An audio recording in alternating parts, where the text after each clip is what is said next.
Hello everyone. हम लोग कर रहे थे आर ओ के प्रीवियस ईयर के क्वेश्चन, है ना। तो क्लास को आगे बढ़ाते हैं और देखते हैं आज की क्लास का पहला प्रश्न क्या है। फर्स्ट क्वेश्चन है, निम्नलिखित युग्मन में से कौन सा सही सुमेलित नहीं है। हम ऐसे क्वेश्चन पहले भी कर चुके हैं, तो देखते हैं क्या है ऑप्शन ए। अच्छा, प्रश्न को देखकर आपको क्या पता चल रहा है, एक और हार्मोन दिए हुए हैं, है ना, और दूसरी तरफ ग्रंथि, स्रावित ग्रंथि मीन्स ये जो हार्मोन दिए गए हैं ये किस ग्रंथि से स्रावित होते हैं। स्पष्ट है। चलिए, option A progesterone, option B testosterone, option C thyroxine, option D insulin, है ना। तो एक एक करके हम देख लेते हैं कौन किससे जुड़ा हुआ है, कौन सा हार्मोन किससे जुड़ा हुआ है। तो ऑप्शन ए प्रोजेस्टेरॉन किससे जुड़ा है, गर्भाशय से। ऑप्शन ए सही है। टेस्टोस्टेरॉन, टेस्टोस्टेरॉन क्या है, ये पुरुषों के वृषण से स्रावित होता है ना। जैसे कि ये जो प्रोजेस्टेरॉन है ये महिलाओं का जो मासिक धर्म होता है और गर्भावस्था होती है उससे संबंधित है ये हार्मोन। और जो थायरॉक्सिन है, option C thyroxine, thyroxine hormone क्या है, थायराइड ग्रंथि द्वारा स्रावित होता है, तो ऑप्शन सी भी सही हो जाएगा। और लास्ट है इंसुलिन, इंसुलिन किससे स्रावित होता है, अमाशय ग्रंथि से नहीं, अग्न्याशय ग्रंथि से स्रावित होता है। मिलता जुलता नाम है अमाशय और अग्न्याशय, तो कंफ्यूजन हो सकता है यहाँ पे कि हम इसे सही मान लें, लेकिन ये सही नहीं है। क्या है, गलत है। अग्न्याशय द्वारा स्रावित होता है। क्या बोलते हैं इसको, पैनक्रियाज। ठीक है, तो इस प्रश्न का सही उत्तर क्या हो जाएगा, ऑप्शन डी। अगले प्रश्न की ओर बढ़ते हैं। निम्नलिखित हार्मोन में से कौन सा एक स्त्रीलिंग हार्मोन है। Option A androsterone, option B testosterone, option C oestrogen, option D thyroxine. क्या सही होगा, अभी आपने पिछले प्रश्न में जाना, क्या जाना है आपने, एक टेस्टोस्टेरॉन जो किससे जुड़ा हुआ है, मेल से, है ना। यहाँ प्रश्न में आपसे स्त्रीलिंग हार्मोन पूछा गया है। थायरॉक्सिन, थायरॉक्सिन थायराइड ग्रंथि से स्रावित होता है, तो यहाँ पर मेल और फीमेल का कोई क्लू नहीं है। सही उत्तर क्या है, ऑप्शन सी एस्ट्रोजन। एस्ट्रोजन क्या है, फीमेल सेक्स हार्मोन है। एस्ट्रोजन फीमेल सेक्स हार्मोन है, याद रखेंगे। अगले प्रश्न की ओर बढ़ते हैं। कौन सा हार्मोन लड़ो और उड़ो हार्मोन कहलाता है। कौन सा हार्मोन लड़ो और उड़ो हार्मोन कहलाता है। फाइट और फ्लाइट, फाइट और flight. Option A insulin, option B adrenaline, option C oestrogen, option D oxytocin. क्या सही होगा इसमें से, कौन सा हार्मोन है, सही उत्तर है एड्रेनल, एड्रेनलिन। यहाँ एक ही मात्रा लगा लीजिए, ठीक है। इंग्लिश में भी नाम लिख देती हूँ ताकि आपको कंफ्यूजन ना हो। यह है एड्रेनलिन। कहाँ से स्रावित होता है, मेडुला से स्रावित होता है।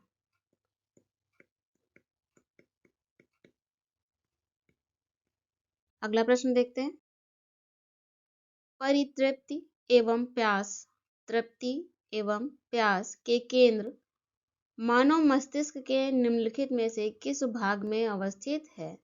प्यास, तृप्ति, ये सब हमें कैसे पता चलता है, ये मानव मस्तिष्क में, जो मनुष्य का मस्तिष्क है उसमें कौन सा भाग ये सब प्यास और तृप्ति का एहसास करवाते हैं। ऑप्शन ए अग्र मस्तिष्क में, ऑप्शन बी हाइपोथैलेमस में, ऑप्शन सी मेडुला में, ऑप्शन डी ऑप्टिक लोब में। क्या सही है, सही है हाइपोथैलेमस। हाइपोथैलेमस के कारण हमें क्या प्राप्त होता है, क्या पता चलता है, हमें भूख लगती है, हमें प्यास लगती है, प्यार, घृणा, ये सब कहाँ से हो रहा है? हाइपोथैलेमस से होता है। अगले प्रश्न की ओर बढ़े। इंसुलिन का उत्पादन किया जाता है। इंसुलिन का उत्पादन किया जाता है। इंसुलिन का स्राव कहाँ से होता है? पिछले प्रश्न में आपने जाना था, पैनक्रियाज से। कहाँ से? पैनक्रियाज से, अग्न्याशय द्वारा होता है। याद आ गया? चलिए ऑप्शंस को देख लेते हैं। ऑप्शन ए लैंगरहैंस की द्वीपिकाएं, ऑप्शन बी पीयूष ग्रंथि द्वारा, ऑप्शन सी थायराइड ग्रंथि द्वारा, ऑप्शन डी एड्रिनल ग्रंथि द्वारा। तो इंसुलिन का उत्पादन किसके द्वारा किया जाता है? सही उत्तर है ऑप्शन ए लैंगरहैंस की द्वीपिकाओं द्वारा। लैंगरहैंस की द्वीपिकाओं द्वारा इंसुलिन का उत्पादन किया जाता है। ये कहाँ होती हैं?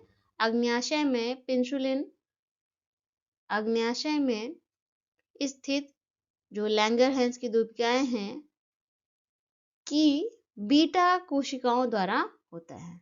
एग्जैक्टली किसके द्वारा होता है? लैंगरहैंस की द्वीपिकाओं की बीटा कोशिकाओं द्वारा इसका उत्पादन किया जाता है। इस तरह से भी प्रश्न पूछे जाते हैं तो आप इसे ध्यान रखिएगा। क्या कार्य करता है इंसुलिन? इंसुलिन कार्य करता है रुधिर में शर्करा का नियमन करता है, रेगुलेशन करता है। और इसकी कमी से क्या होगा? कौन सी बीमारी हो जाती है? मधुमेह, डायबिटीज, डायबिटीज नामक रोग हो जाता है। ध्यान रहेगा। चलिए अगले प्रश्न की ओर बढ़ते हैं। निम्नलिखित कथनों पर विचार कीजिए। प्रश्न क्या है? मूल रूप में कथन और कारण दिया हुआ है। नीचे दिए गए फुट नहीं कूट, ठीक है, कूट का उपयोग कर अपना उत्तर दीजिए। चलिए कथन देखते हैं। सोते समय तीव्र प्रकाश अवांछनीय होता है। सोते समय तीव्र प्रकाश होता है तो अच्छा लगता है, क्या हम सह लेते हैं? अच्छा कुछ लोग सोच रहे होंगे अच्छा लाइट जलती रहती है मैं तो सो लेता हूँ। ये आप सो लेते हैं ये अलग बात है, लेकिन सामान्य तौर पर हमारे शरीर के द्वारा क्या होता है, सोते समय जो तीव्र प्रकाश होता है वो हम नहीं सह सकते हैं, ठीक है, क्योंकि तीव्र प्रकाश में शरीर में मेलाटोनिन का उत्पादन अधिक होता है। क्या ये सही है? नहीं, क्योंकि तीव्र प्रकाश में शरीर में मेलाटोनिन का उत्पादन कम होता है। क्या होता है? कम होता है। तो कारण क्या हो गया? गलत हो गया। मेलाटोनिन का उत्पादन कम होता है। ये जो मेलाटोनिन है, केंद्र बिंदु क्या है इस प्रश्न में? मेलाटोनिन। ये निद्रा और जागने की क्रिया को नियंत्रित करने वाला हार्मोन है। मेलाटोनिन निद्रा और जागने की क्रिया को नियंत्रित करने वाला हार्मोन है। यह केवल रात में निकलता है। ये जो मेलाटोनिन है ये मानव मस्तिष्क में दोनों कानों के बीच, कहाँ? मानव मस्तिष्क में, जो आपका सिर है उस मस्तिष्क, हम सिर को ही बोलते हैं ना सामान्य तौर पर, तो मानव मस्तिष्क में दोनों कानों के बीचों बीच पीनियल ग्लैंड से, कहाँ से निकलता है? पीनियल ग्लैंड से थोड़ी मात्रा में निकलता है और बाद में रक्त में मिल जाता है। इस हार्मोन को, किसको? मेलाटोनिन को रात का हार्मोन या अंधेरे का हार्मोन भी कहा जाता है, ठीक है, रात का हार्मोन या अंधेरे का हार्मोन कहा जाता है। चलिए कथन ए तो सही है, कथन ए तो सही है और कारण आर गलत है। गलत होने के साथ ही वो जस्टिफाई भी नहीं करता है। तो उत्तर देख लेते हैं हम लोग। ऑप्शन ए और आर दोनों सही हैं तथा ए का सही स्पष्टीकरण आर है, तो ये क्या हो जाएगा? गलत हो जाएगा। ऑप्शन बी ए और आर दोनों सही हैं, जो कि नहीं है। कथन ए सही है और कारण क्या है? गलत है, इसलिए ऑप्शन बी भी गलत हो जाएगा। ऑप्शन सी ए सही है किंतु आर गलत है, असत्य है ना, तो ऑप्शन सी क्या हो जाएगा? सही हो जाएगा। ऑप्शन डी ए असत्य है, इसी आधार पर ही ऑप्शन डी क्या हो जाएगा? गलत हो जाएगा, क्योंकि ए तो सत्य है। अगला प्रश्न देखते हैं। पौधों में गूटी लगाने का कार्य किस उद्देश्य की पूर्ति हेतु किया जाता है? पौधों में गूटी लगाना, क्या आप समझ रहे हैं किसे कह रहे हैं? गूटी लगाने से क्या तात्पर्य है? वेजिटेटिव रिप्रोडक्शन जानते हैं? एक तरह का पौधों में गूटी लगाना वेजिटेटिव रिप्रोडक्शन ही है। ठीक है, अभी समझ में आ गया। कायिक जनन, ऑप्शन ए कीटों के नियंत्रण हेतु, ऑप्शन बी वानस्पतिक प्रसारण के लिए, ऑप्शन सी बीजों के अंकुरण हेतु, ऑप्शन डी खरपतवार के नियंत्रण हेतु। सही उत्तर क्या होगा इस प्रश्न का? वानस्पतिक प्रसारण के लिए। पौधों में गूटी लगाने का कार्य वानस्पतिक प्रसारण के लिए किया जाता है। अगला प्रश्न देखते हैं। तुलसी के पौधे का औषधीय महत्व निम्नलिखित की उपस्थिति के कारण है। क्या ऑप्शन है? ऑप्शन है अकार्बनिक अम्ल, ऑप्शन बी कार्बनिक अम्ल, ऑप्शन सी फिनॉल एवं flavonoids, option D lithium bicarbonate. तो किसके कारण औषधीय महत्व है तुलसी के पौधे का? सही उत्तर है ऑप्शन सी, फिनॉल एवं फ्लेवोनॉइड्स के कारण इसका किसका तुलसी के पौधे का औषधीय महत्व है। ये तुलसी का पौधा, जिसका क्या नाम है? वैज्ञानिक नाम ओशिमम, क्या है? ओशिमम सैंक्टम, ओशिमम सैंक्टम, ये इसका वैज्ञानिक नाम है। ये जो तुलसी का पौधा है, इसमें कौन से गुण होते हैं? एंटी इन्फ्लेमेटरी और एंटीऑक्सीडेंट के गुणों को धारण करता है। एंटी इन्फ्लेमेटरी और एंटीऑक्सीडेंट के गुणों को धारण करता है।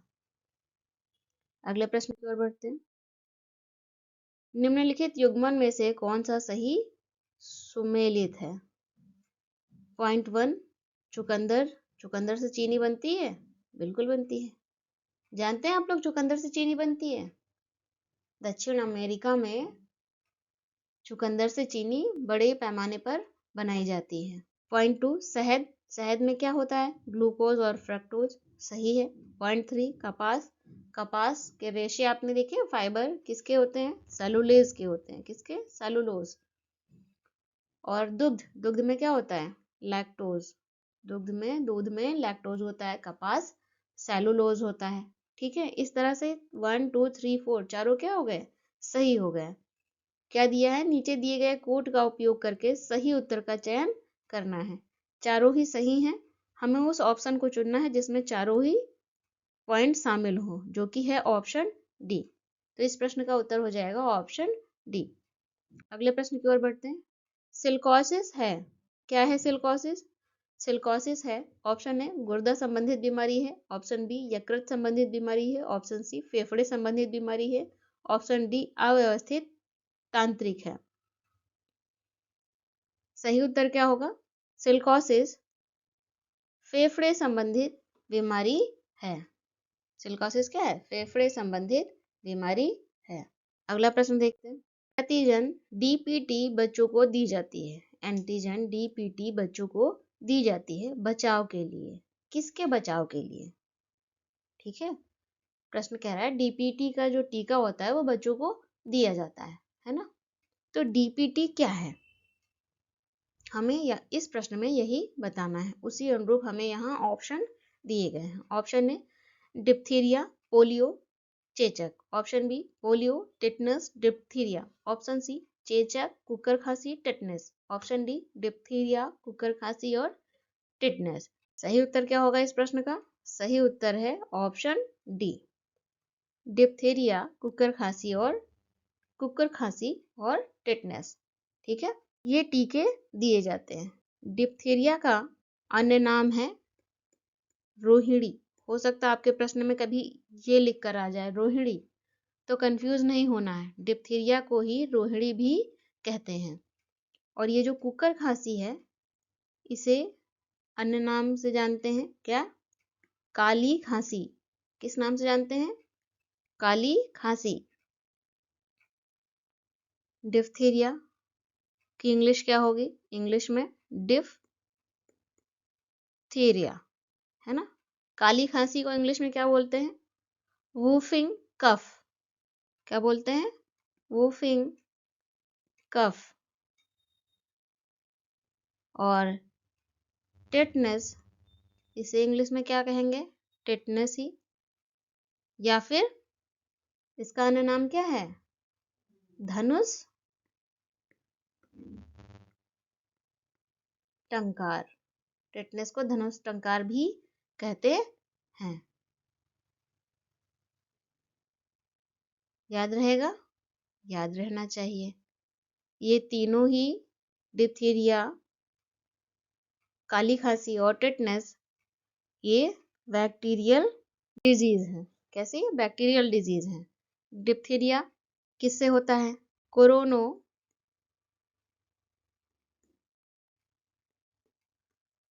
मैं हिंदी में लिख रही हूँ, बैक्टीरिया डिप्थीरी,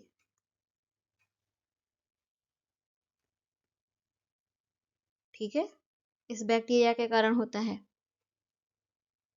और काली खांसी किस बैक्टीरिया के कारण होता है? Haemophilus pertussis.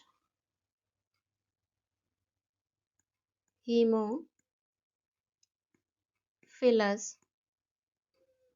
परट्यूसिस, ठीक है। वहीं बात करें टेटनस की, तो टेटनस किसके कारण होगा? Mycobacterium tetani. माइकोबैक्टीरियम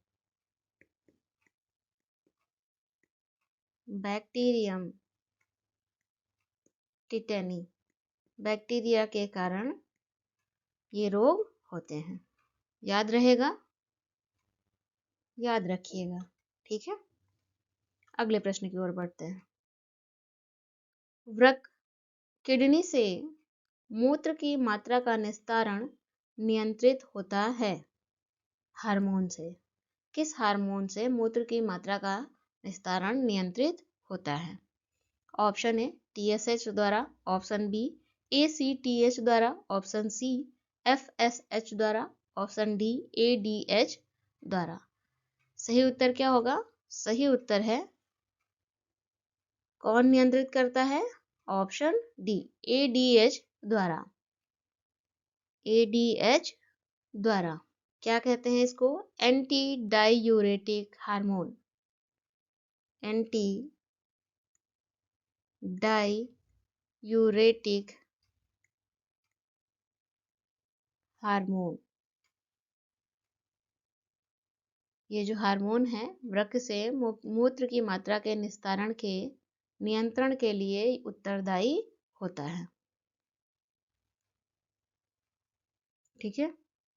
इसे एक और नाम से जानते हैं, कौन सा? वैसोप्रेसिन हार्मोन, ठीक है। अगले प्रश्न की ओर बढ़े। ट्यूमर का पता लगाने में रेडियो समस्थानिक प्रयोग किया जाता है, कौन सा? Option A arsenic 74, option B cobalt 60, option C sodium 24, option D carbon 14। तो ट्यूमर का पता लगाने के लिए किस समस्थानिक का प्रयोग किया जाता है? सही उत्तर है आर्सेनिक 74 का प्रयोग किया जाता है ट्यूमर का पता लगाने के लिए। वही बात करें कोबाल्ट 60 की, जो कि ऑप्शन बी है, इसका प्रयोग करते हैं, इस समस्थानिक का प्रयोग करते हैं कैंसर का पता लगाने के लिए। पता लगाने के लिए इसका प्रयोग किया जाता है। साथ ही बात करें सोडियम 24 की, इसका प्रयोग किया जाता है रक्त का थक्का, रक्त का थक्का, रक्त के थक्के, रक्त का थक्का का पता लगाने के लिए इसका प्रयोग किया जाता है। और लास्ट कार्बन 14, इसका प्रयोग किस लिए करते हैं? जीवों के अवशेषों का पता लगाने के लिए कार्बन 14 का प्रयोग किया जाता है। ये तो आप पहले से जानते हैं, है ना। चलिए अगले प्रश्न की ओर बढ़ते हैं। निम्नलिखित में से कौन सही सुमेलित नहीं है? दिए गए ऑप्शंस में से एक गलत है। ऑप्शन ए, आर्सेनिक 74 का प्रयोग किसमें करते हैं? ट्यूमर का पता लगाने में करते हैं। तो ऑप्शन ए तो सही है, जो आपने पिछले प्रश्न में ही जान लिया। कोबाल्ट 60 का प्रयोग करते हैं कैंसर का पता लगाने के लिए, ये भी सही है। और आयोडीन 131 थायराइड ग्रंथि की सक्रियता से संबंधित है। थायराइड ग्रंथि की जो समस्याएं होती हैं उनके उपचार के लिए इसका प्रयोग करते हैं। और लास्ट सोडियम 24 से किसकी जानकारी पता करने के लिए इसका उपयोग करते हैं? रक्त संचार का अध्ययन करने के लिए, या रक्त थक्का जो आपने जाना है ना, रक्त थक्का या रक्त संचार का अध्ययन करने के लिए इसका उपयोग करते हैं। तो ऑप्शन डी क्या हो जाएगा? गलत हो जाएगा। अगला प्रश्न देखते हैं। निम्नलिखित में से कौन सा बर्ड फ्लू का कारक है? Option A H5N1, option B H1N1, option C Zika, option D retro. सही उत्तर क्या है? Option A H5N1 bird flu का कारक है। बर्ड फ्लू क्या है? एवियन इन्फ्लुएंजा नामक रोग का प्रचलित नाम है। ठीक है।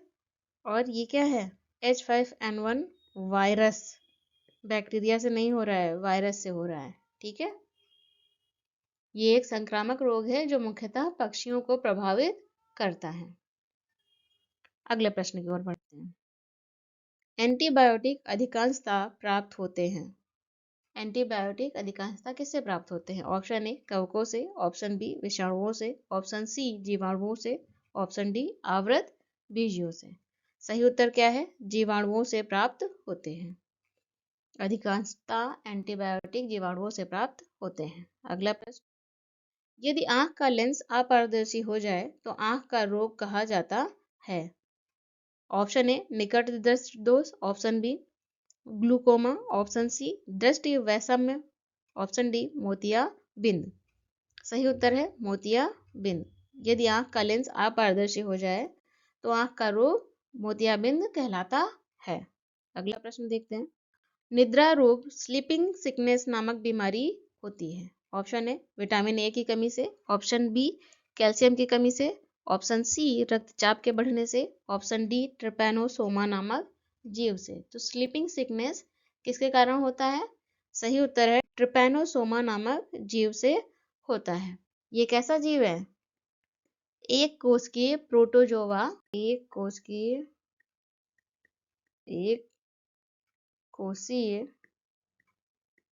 प्रोटोजोआ है।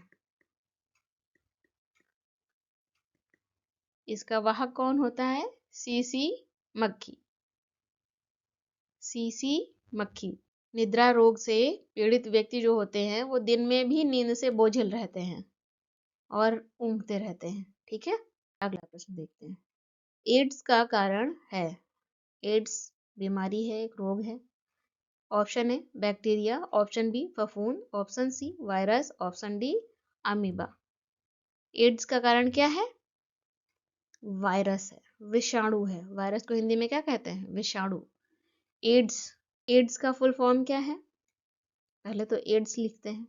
एड्स है ना, क्या है? एक्वायर्ड इम्यूनो डिफिशियंसी सिंड्रोम, जिसका अर्थ होता है शरीर की रोग प्रतिरोधक क्षमता का क्षीण हो जाना। एक एड्स जो है वो HIV द्वारा अत्यंत घातक रोग एड्स होता है।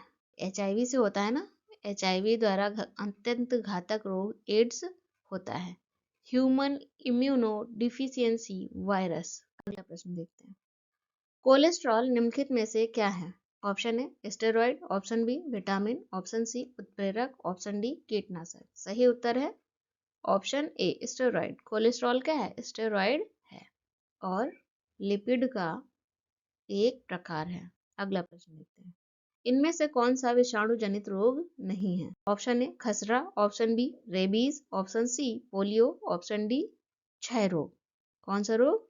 क्षय रोग। क्षय रोग को किस अन्य नाम से जानते हैं? क्षय रोग को अन्य नाम से जानते हैं जिसे टीबी कहते हैं, टीबी, या फिर यक्ष्मा रोग।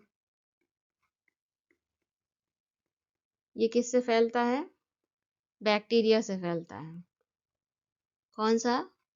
Micro bacterium tuberculosis. इस बैक्टीरिया से ये रोग फैलता है। इसका एक अन्य नाम तपेदिक भी इसे कहते हैं। तो टीबी के ही कितने नाम हैं, याद कर लीजिएगा। किसी भी नाम से पूछा जाए आपको मालूम होना चाहिए। अगला प्रश्न देखते हैं। शरीर में लोहे की कमी से कौन सी बीमारी हो जाती है? Option A rickets, option B रक्त क्षीणता, option C scurvy, option D अधिक रक्त स्राव। सही उत्तर क्या है? ऑप्शन बी रक्त क्षीणता। इंग्लिश में क्या बोलते हैं? एनीमिया बोलते हैं ना, एनीमिया हो गया है ना। अगला प्रश्न, निम्नलिखित में से कौन सा रोग एक वायरस द्वारा होता है? Option A diphtheria, option B malaria, option C hepatitis, option D हैजा। ऑप्शन डी हैजा। सही उत्तर क्या होगा? सही उत्तर है ऑप्शन सी हेपेटाइटिस। हेपेटाइटिस एक वायरल डिजीज है, वायरस द्वारा होने वाली बीमारी है। हेपेटाइटिस एक संक्रामक रोग है और वायरस से होता है। इसमें क्या होता है? हेपेटाइटिस में लीवर में सूजन और जलन होने लगती है। लीवर में सूजन और जलन होने लगती है। शेष सभी डिप्थीरिया, मलेरिया और हैजा ये कैसी बीमारी है? जीवाणु जनित या जीवाणु से होने वाली बीमारी है। अगले प्रश्न की ओर बढ़ते हैं। मक्का में सफेद कली किस तत्व की कमी से होती है?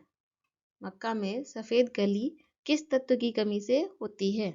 Option A nitrogen, option B zinc, option C copper, option D manganese. सही उत्तर क्या होगा? जिंक की कमी से सफेद कली होती है। जिंक क्या है? माइक्रो न्यूट्रिएंट एलिमेंट है। माइक्रो न्यूट्रिएंट एलिमेंट है जिसकी पौधों को बहुत सूक्ष्म मात्रा में आवश्यकता होती है। सफेद कली या वाइट बर्ड डिजीज भी कहते हैं। अगला प्रश्न देखते हैं। इबोला वायरस का नाम लिया गया, कहाँ से लिया गया है?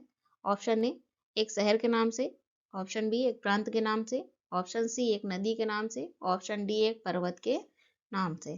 तो जो इबोला वायरस है इसका नाम लिया गया है एक नदी के नाम से, इसका नाम लिया गया है।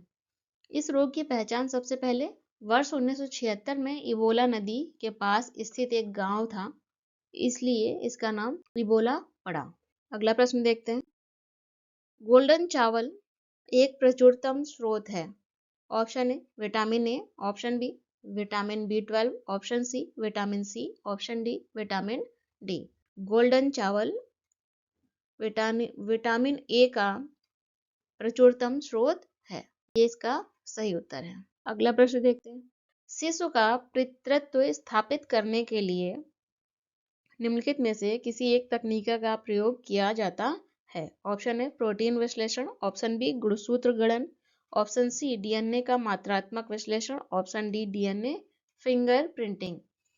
तो शिशु का पितृत्व स्थापित करना मतलब एक बच्चे के पिता का संबंध स्थापित करने के लिए किस तकनीकी का प्रयोग करते हैं?